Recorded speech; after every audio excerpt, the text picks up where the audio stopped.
Pada kesempatan kali ini saya ingin menyampaikan satu materi, yaitu tentang strategi misi Kristen memisahkan Islam dan Jawa.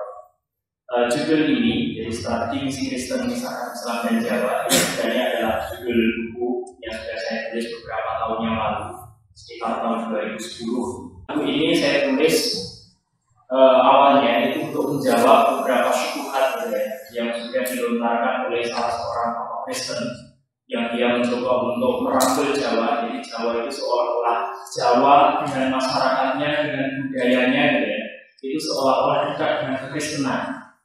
Padahal Jawa masyarakatnya maupun budayanya, kalau kita lihat secara netral saja, sebenarnya lebih dekat kepada Islam daripada dengan Kristen.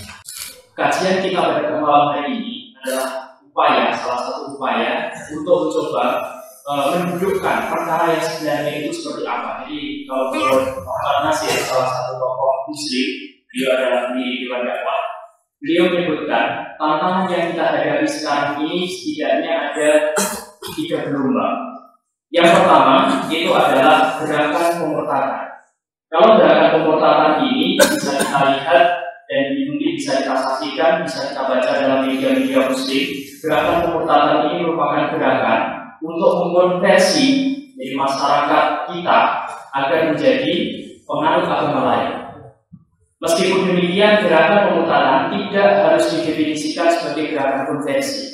Kalau kita mengikuti pendapat Scholar Weber, orang yang menggalakkan kristenisasi di dunia Islam, jadi dia menyebutkan bahwa kristenisasi yang dilakukan terhadap umat Islam itu tidak harus menjadikan seorang Muslim itu menjadi Kristen.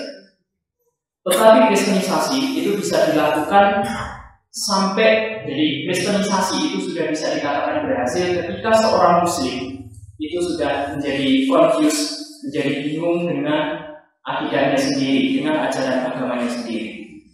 Kemudian tantangan kedua yang kita hadapi adalah tantangan dari gerakan sekularisasi.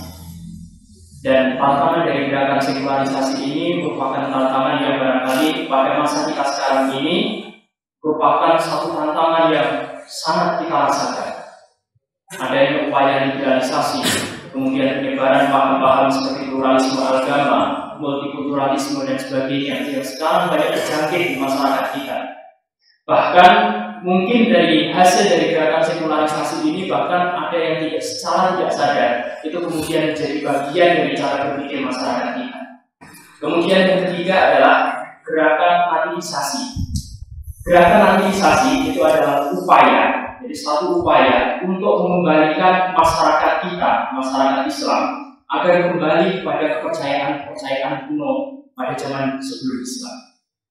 Yang dimaksud dengan ateisasi di sini adalah, jadi umat Islam yang ada di Indonesia melalui gerakan ateisasi ini diharapkan mereka nanti akan meninggalkan ajaran Islam, atau setidaknya mereka akan bingung dengan ajaran Islam karena mereka mengikuti adat-adat kuno yang sebelumnya pernah berkembang. Jadi hari ini yang akan kita bicarakan pada malam hari ini akan lebih banyak berkaitan dengan gerakan ateisasi. Gerakan ateisasi yang terjadi di Indonesia itu setidaknya sudah menghasilkan banyak sekali kebingungan-kebingungan di kalangan umat Islam. Kalau di kalangan masyarakat Jawa, misalnya gerakan ateisasi ini sudah berhasil membentuk beberapa pola pikir, juga beberapa perilaku, dan itu dihasilkan dari beberapa hal yang ada sebagai berikut. Yang pertama, melalui gerakan ateisasi itu kemudian dilakukan pengakuran identitas Jawa sebagai penganut Islam. Pada zaman dulu, jadi Islam di Jawa itu merupakan satu agama yang sebagai agama ahli ngaji. Jadi agama itu benar-benar dianggap sebagai pakaiannya orang Jawa. Agama Islam itu agamanya orang Jawa. Kalau orang Jawa itu kemudian meninggalkan Islam, maka itu dianggap dia sudah hilang Jawanya. Jadi yang disebut sebagai wong Jawa hilang Jawa itu adalah orang Jawa yang sudah meninggalkan ajaran Islam. Dan itu juga bisa kita saksikan dalam beberapa kata-kata kunci yang berkembang di Jawa. Misalnya, ketika tetapi kata-kata kunci ini rupanya sudah tidak terlalu familiar, sudah tidak terlalu populer di telinga kita pada zaman kita sekarang ini. Misalnya kata kunci murah syarat. Yang disebut sebagai orang yang murah syarat menurut orang Jawa tempo dulu itu adalah orang yang meninggalkan ajaran syariat, atau setidaknya dia kemudian mengingkari beberapa ajaran syariat. Kemudian ada juga orang Jawa yang karena perilakunya itu disebut sebagai hilang serengate. Barangkali kalau bapak-bapak yang bersepuh ini masih agak ingat. Yang dimaksud dengan orang Jawa yang hilang serengate, jadi ini tidak Jawa, yang dimaksud hilang serengate itu maksudnya hilang syariatnya, itu adalah orang gila. Karena orang gila itu tidak mendapatkan beban dari syariat, maka dikatakan hilang serengate atau hilang syariatnya. Kemudian juga ada banyak kata-kata yang lain yang berhubungan dengan kosakata Jawa yang menunjukkan bahwa ada hubungan yang sangat erat antara masyarakat Islam di Jawa dengan ajaran agamanya. Kemudian yang kedua, nativisasi itu juga dilakukan dengan cara memanipulasi karya sastra Jawa. Jadi masyarakat Jawa ini ternyata memiliki peninggalan karya sastra yang cukup banyak.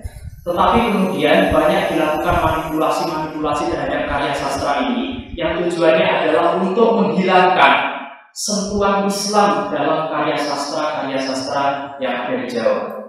Dan ini bisa kita lihat dalam banyak naskah keraton yang kemudian karena yang membahas naskah itu bukan Muslim, maka akhirnya kitab yang sebelumnya banyak mengandung ajaran-ajaran agama Islam itu kemudian dipaparkan kepada masyarakat pembacanya dengan menghilangkan unsur-unsur Islamnya, sehingga semangat Islam yang ada dalam naskah Jawa tersebut kemudian hilang dan tidak bisa tersampaikan pada khalayak pembacanya. Kemudian yang ketiga, nativisasi itu bisa juga dilakukan dengan memunculkan simbol-simbol yang berasal dari Jawa pra-Islam. Kemudian yang terakhir, yang keempat, adanya manipulasi terhadap identitas tokoh Muslim dari kalangan masyarakat Jawa yang mereka sangat kuat keislamannya, yang kemudian dikaburkan identitasnya. Misalnya ada satu tokoh yang bernama Raden Brotoksowo. Jadi Raden Brotoksowo ini karena Raden itu tentu berasal dari kalangan ningrat. Beliau ini adalah seorang Muslim yang kebetulan dakwah di kalangan Keturunan. Tetapi ternyata Raden Brotoksowo yang tampil di media massa saat ini, mau baik melalui tulisan-tulisan gitu ya, buku-buku gitu ya, itu yang tampil dari sosok Raden Brotoksowo itu adalah tokoh kebatinan, bukan lagi tokoh Islam. Siapa yang menggarap sehingga kemudian Raden Brotoksowo itu tampil sebagai tokoh kebatinan? Salah satu yang saya maksud adalah Harun Hadiliono melalui bukunya Injil dan Kebatinan. Kemudian ada juga tokoh yang lain, misalnya Paryono Suryodiguro. Kemudian ada Raden Panji Notoro. Semuanya ini adalah korban-korban dari upaya yang mencoba untuk memisahkan antara Islam dengan kebudayaan Jawa. Mereka adalah tokoh-tokoh Muslim, tetapi barangkali sebagian dari kalangan Muslim tidak mengenalnya. Ada beberapa contoh yang ingin saya kemukakan tentang kebudayaan Jawa. Dan ini merupakan kebudayaan Jawa lama yang tidak diungkap. Jadi hal ini akan saya ungkapkan untuk menunjukkan bahwa setelah era Islamisasi yang dilakukan di tanah Jawa, maka Islam itu justru menjadi rahmat bagi masyarakat Jawa. Islam ketika disebarkan di kalangan masyarakat Jawa, Islam itu menjadi satu panduan yang cukup luar biasa dalam menjalankan kehidupan yang lebih baik. Akan tetapi era lama itu ternyata tidak pernah menuturkan budaya lama seperti apa yang sebenarnya pernah berkembang di masyarakat Jawa. Ada sebagian dari kalangan masyarakat kita yang sudah terjebak dengan slogan-slogan. Mari kita mengembangkan budaya Jawa, budaya adi luhur bangsa kita. Biasanya ketika mereka kemudian terjebak dalam slogan-slogan seperti ini, mereka kemudian berpatokan pada masa lalu, dan masa lalu itu tidak jelas pionirnya. Dan tidak jarang masa lalu yang ditampilkan itu adalah masa lalu yang sangat berkaitan dengan era Hindu, jadi aliran sinkretisme antara Hindu dan Buddha yang sebagian sejarawan kita kemudian disebut sebagai aliran Shiva Buddha, itu memiliki ritual yang boleh kita katakan sangat mengerikan. Dan ritual-ritual ini pernah berkembang di Jawa. Ritual ini sering disebut ritual Molimo. Barangkali bapak-bapak dan ibu-ibu ada yang pernah mendengar kata Molimo gitu. Molimo sebenarnya itu adalah saat yang disebut sebagai Molimo itu sebenarnya adalah ritual dari Siwa Buddha Bairawatanta, atau kalau dalam ajaran Siwa Buddha ini dikenal dengan nama Panca Makara Puja. Yang dimaksud dengan Molimo yang pertama adalah maksiat. Jadi maksiat ini adalah ritual di mana pengikut ritual itu diharapkan memakan ikan gembung, dan ikan gembung yang dimaksud adalah ikan yang beracun. Kenapa ikan gembung itu harus dimakan? Jadi setelah seseorang yang mengikuti ritual maksiat ini memakan ikan gembung, maka diharapkan kesadarannya akan menipis. Jadi karena ikan gembung itu beracun, maka kemudian kesadarannya hilang. Kemudian yang kedua, kepercayaan kedua yang ini juga pernah berkembang di Jawa pada era Hindu dan Buddha, itu adalah manuya. Manuya ini artinya daging. Jadi dalam ritual ini diharapkan seorang yang mengikuti ritual itu kemudian makan daging. Tetapi jangan dibayangkan bahwa daging ini adalah daging kambing, daging sapi, atau mungkin daging-daging yang lain yang enak kita makan. Daging yang dimakan di sini adalah daging manusia. Kemudian yang ketiga adalah mudra. Mudra ini artinya gadis. Tapi ritual mudra ini juga diartikan tarian-tarian yang menimbulkan ekstase. Kemudian ada ritual yang disebut mada. Yang dimaksud dengan mada itu adalah ritual minum minuman keras. Efek minuman keras yang bisa dirasakan manusia itu adalah efek, salah satu efeknya adalah hilang ingatan, bukan hilang, jadi hilang ingatan. Dan ritual mada ini fungsinya hampir sama dengan ritual maksiat. Kalau maksiat tadi hilang ingatannya dengan menggunakan ikan gembung yang beracun, maka maksiat ini menggunakan minuman keras. Biasanya upacara-upacara ini dilakukan dalam sebuah padang yang bernama setra. Setra itu kadang-kala adalah satu tempat yang berada di sekitar pemakaman atau di pemakaman itu sendiri. Nah, perilaku yang dilakukan oleh para penganut Bairawatanta itu biasanya terkait dengan bersemedi, kemudian menari-nari, memakan daging, minum darah, kemudian minum darah, tertawa-tawa, dan mengeluarkan suara seperti badai. Ini ada beberapa peninggalan. Ada beberapa peninggalan dari Bairawatanta yang ada di yang berwujud arca. Jadi kalau bapak-bapak ibu-ibu nanti ada yang menyempatkan diri untuk melihat arca-arca, entah itu ada yang bertamasya misalnya ke candi, mungkin sebagian dari arca itu akan bapak-bapak dan ibu-ibu temukan dalam wujud yang seperti ini. Kita bisa mengenali wujud dari arca dari Bairawatanta itu dengan melihat arca itu biasanya itu dibuat. Jadi salah satu tangannya itu memegang mangkuk, kemudian tangan yang lain memegang belati. Setelah yang pertama tadi kita lihat bahwa ternyata ada kebudayaan lama yang coba ditutupi dari kita. Jadi untuk memperlihatkan bahwa kebudayaan lama itu betul-betul lagi dulu, maka ada hal lain yang perlu kita bahas, yaitu terkait kebudayaan candi. Ada sebagian dari kalangan orientalis yang kemudian ketika menyaksikan banyaknya kehancuran candi-candi yang ada di Jawa, itu kemudian menuduh bahwa kalangan Islamlah yang menyebabkan kehancuran candi-candi yang ada di Jawa. Jadi mereka kemudian mencoba untuk menuduh, kemudian menciptakan persepsi bahwa Islam itu adalah ajaran yang mematikan, sehingga kemudian menghancurkan seluruh bangunan-bangunan umat agama lain. Akan tetapi pendapat-pendapat yang mencoba untuk memarginalkan Islam ini kemudian juga dibantah oleh beberapa orientalis yang lain, antara lain adalah Dennis Lombard. Dennis Lombard menyatakan hendaknya perlu diingat bahwa hampir tidak ada monumen yang dihancurkan atas prakarsa pihak Islam. Harus ditambahkan bahwa beberapa candi itu sudah menjadi puing, sementara Hinduisme masih merupakan agama mayoritas. Tapi bagaimanapun juga, datangnya Islam terjadi kira-kira bersamaan waktu dengan terputusnya secara radikal tradisi-tradisi arsitektural yang telah berakar di Jawa selama 8 abad. Beberapa sejarawan Eropa suka menggarisbawahi bahwa sifat mematikan dari agama baru itu, yang dimaksud adalah Islam, tetapi lupa bahwa di semenanjung Cina, tempat Islam tidak berhasil berkembang, pembangunan candi-candi besar berhenti kira-kira pada saat yang hampir sama dengan di Jawa. Ada satu pernyataan dari seorang orientalis, Seloteyong, yang menunjukkan kenapa kemudian bangunan-bangunan seperti itu didirikan kembali agar kemudian menjadi bagian dari kebudayaan kita. Jadi ada pengakuan yang saya kira perlu kita cermati bersama. Seloteyong, dia adalah seorang orientalis, menyatakan di setiap negara yang kami masuki, kami gali tanahnya, untuk membongkar peradaban-peradaban sebelum Islam. Kalau di Mesir yang dibangun di sana adalah piramida. Tujuan kami, jadi tujuannya membangkitkan kebudayaan lama, bangunan-bangunan lama. Tujuan kami bukanlah untuk mengembalikan umat Islam kepada akidah-akidah sebelum Islam, tapi cukup bagi kami membuat mereka terombang-ambing antara memilih Islam atau peradaban-peradaban lama tersebut. Kemudian yang ketiga, saya ingin menampilkan, jadi bentuk manipulasi yang lain adalah distorsi terhadap sejarah tokoh. Di sini, kalau tadi saya menyebutkan beberapa tokoh, saya hanya akan mengambil satu studi kasus saja, yaitu tokoh Raden Brotokesowo.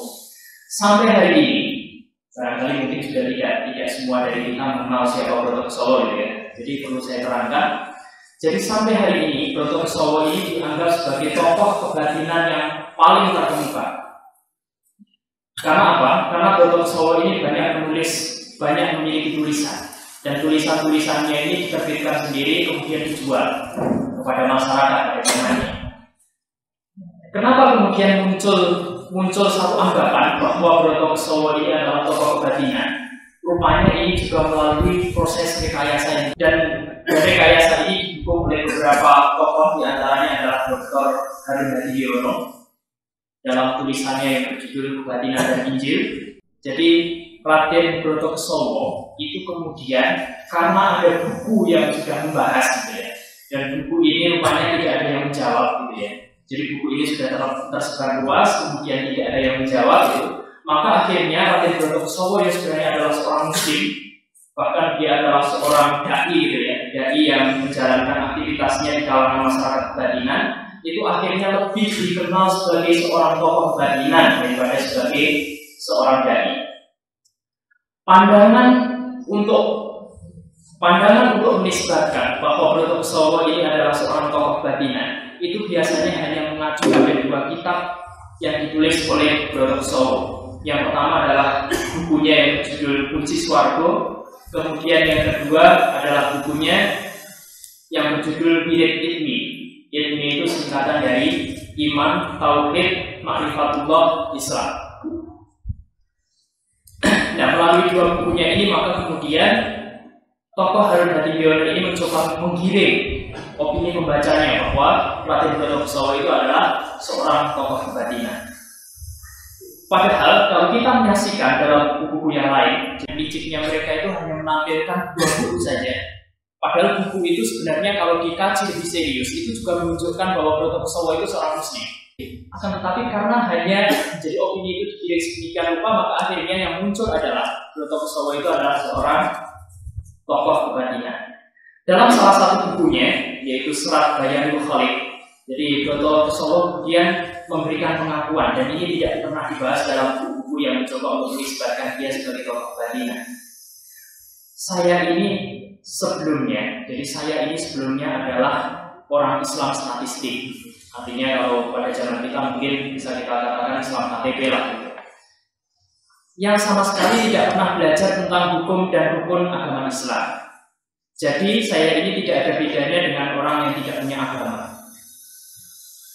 Adapun saya ketika saya kemudian menetapi agama Islam itu setelah saya tua, setelah saya kenyang dan banyak berburu membaca serat-serat wirid, suluk, falsafah dan tasawuf, dan juga beberapa kitab agama yang lain. Etikat kula semata akan wonten ing Serat Bayanul Khalid menika boten sanes kejawi etikat kula minangka satunggaling tiyang Islam ingkang sandhangan iman. Jalaran saking menika sanajan ingkang kula sarasehaken punika prakawisipun tiyang sejagat boten pilih agami, ananging pamanggih kula punika migunakaken wewaton ingkang dados cecepenganipun muslim tuwin mukmin. Jadi dari isi Serat Bayanul Khalid ini bisa kita lihat bahwa Brotokesowo itu sendiri itu kemudian mengetikatkan dirinya bahwa dia itu seorang muslim yang berusaha untuk menjadi mukmin gitu ya. Kemudian Brotokesowo itu sendiri memiliki pandangan tersendiri tentang kebatinan, dan ini kemudian menyangkal Jadi pandangannya tentang kebatinan ini justru kemudian menyangkal bahwa dia adalah tokoh kebatinan. Kebatinan itu adalah semua pengetahuan yang bukan permasalahan lahir. Jadi dalam kebatinan yang dibahas oleh Broto Kusumo ini biasanya terkait dengan adanya aji-ajian dan juga beberapa kelebihan yang bersifat gaib. Tetapi ilmu kebatinan itu oleh Broto Kusumo itu tidak dianggap sebagai pengetahuan tentang ketuhanan atau keallahan. Jadi padahal beberapa buku-buku Broto Kusumo yang pernah dia tulis itu kebanyakan berbicara tentang ilmu ketuhanan. Artinya di sana dia bukan merupakan tokoh kebatinan. Kemudian kasus yang keempat yang ingin saya paparkan terkait manipulasi terhadap karya sastra Jawa. Dan saya mengkajinya melalui Selat Darmo Gandul. Jadi Selat Darmo Gandul ini merupakan salah satu karya sastra Jawa yang mungkin bagi sebagian masyarakat Jawa ini cukup dikenal, karena karya sastra ini merupakan karya sastra yang sangat menghina Islam. Jadi isinya itu menjelek-jelekan Islam, menjelekkan ulama-ulama Islam, kemudian juga menjelekkan kitab Quran, kemudian juga menjelekkan Nabi. Nah, melalui penelitian yang saya lakukan, ternyata Selat Darmo Gandul ini merupakan salah satu karya sastra yang kemungkinan besar itu ditulis oleh kalangan misionaris. Dan dalam Selat Darmo Gandul ini ternyata juga berisi satu harapan agar misi kristenisasi itu nanti akan bisa dilangsungkan pada masa depan di kalangan masyarakat Jawa. Jadi barangkali itu yang bisa saya sampaikan pada kesempatan malam hari ini. Mudah-mudahan apa yang sudah saya sampaikan ini bisa menjadi salah satu bahan yang bisa kita gunakan untuk mendakwai masyarakat kita, di mana masyarakat kita memang belum barangkali belum semuanya paham tentang Islam. Bila taufik wal hidayah. Assalamualaikum warahmatullahi wabarakatuh.